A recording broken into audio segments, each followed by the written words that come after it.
Banyarwanda banyarwandakazi, ni ibi twababwiraga ngo guma mu rugo izatangira gute, abandi batese izaza ryari, ni ibi nyine twababwiye iraje, mube maso rero mutazavuga ngo ntabwo twabibabwiye. Twarababwiye ngo guma mu rugo izaza itunguranye kandi izaza. Uru rupapuro se ntimwarubonye kandi muzavuga se ngo ntabwo mwigeze mubwirwa? Mbabwira ngo muve mu murwa birabananira, none dore batangiye kubereka amarenga babacira amarenga. Nabwiye ntushoboye nacaho agende hakiri kare ave mu gihugu, mwanga kunyumva.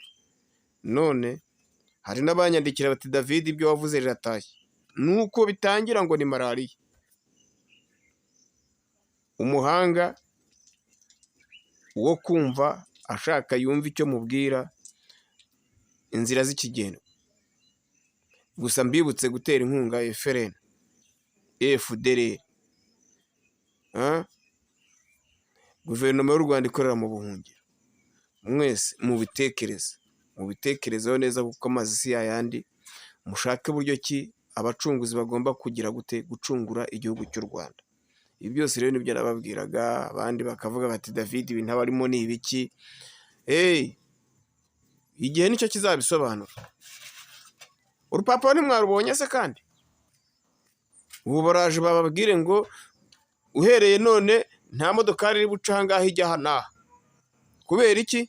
Bazi neza ko barimwo abaturage amafaranga menshi cyane, bya bindi bavuga ngo ni za nkungane n'ibiki n'ibiki byose byihishe aho ngaho inyuma. Kandi hari n'ibindi nabyo numvishije ko ngo Kabarebe ngo umuryango we wamaze kugira gute kuvanwa muri Canada. Ibyo ni amakuru ndi gukomeza gukurikirana. Ibi byose rero tuba twabivuze, ahubwo ababibwirwa bo barabyumva. Nyabuneka mube maso kandi mucane ku maso. Mbibabwiye ubu nonaha, ndaza kubakorera ikiganiro kirambuye kuri ibi bintu. Ubundi hasigaye rero Imana y'amahoro ibahe umugisha, naho mu bindi biganiro. Bye.